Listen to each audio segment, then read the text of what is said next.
आइए हम बात करते हैं कछवा राजवंश की एक शरण स्थली के रूप में प्रसिद्ध दुर्ग जयगढ़ की, जो कि जयपुर की अरावली पहाड़ियों में स्थित है। इस दुर्ग का निर्माण मिर्जा राजा जयसिंह द्वारा चिल्का टीला नामक पहाड़ी पर करवाया गया था और इसे वर्तमान स्वरूप जयपुर शहर के संस्थापक सवाई जयसिंह द्वारा 1726 में प्रदान किया गया था।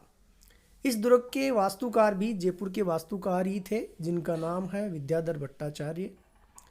ये दुर्ग चूंकि चिल की टीला नामक पहाड़ी पर बना हुआ है, इसलिए इसे चिल का टीला दुर्ग भी कहा जाता है। ये दुर्ग जयपुर के कछवा राजाओं की संकटकालीन शरण स्थली था, इसलिए इसे संकट मोचन दुर्ग भी कहा जाता है। पहाड़ी पर बना हुआ है, इसलिए श्रेणी की दृष्टि से ये एक गिरी दुर्ग की श्रेणी में शामिल होता है। वास्तुशिल्प विशेषताएं और इसके जुड़े हुए महत्वपूर्ण तथ्यों की बात करें तो इस दुर्ग में एक छोटा लघु दुर्ग बना हुआ है, जिसे विजयगढ़ी दुर्ग कहा जाता है, जहां पे पहले कछवा वंश का दफीना अर्थात राजकोष या खजाना हुआ करता था और इसी दुर्ग में कछवा राजा अपने राजनीतिक कैदियों को रखते थे। तो ये दुर्ग राजनीतिक बंदी गृह के रूप में प्रसिद्ध है।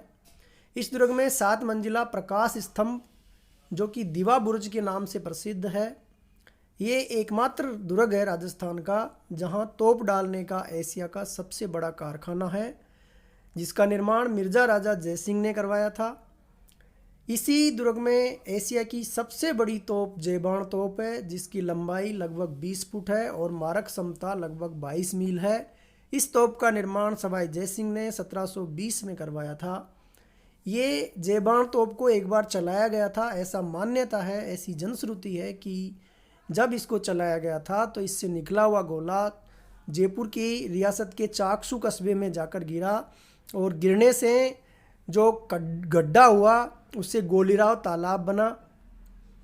इस दुर्ग में बहुत सारी अनेक सुरंगें भी देखने को मिलती है, इसलिए इसे रहस्यमयी दुर्ग भी कहा जाता है। चूँकि खजाना था, इसलिए आपातकाल के दौरान इंदिरा गांधी, प्रधानमंत्री इंदिरा गांधी ने इस दुर्ग में खजाना ढूंढने के लिए उत्खनन भी करवाया था। आपातकाल में खुदाई के कारण चर्चित रहा।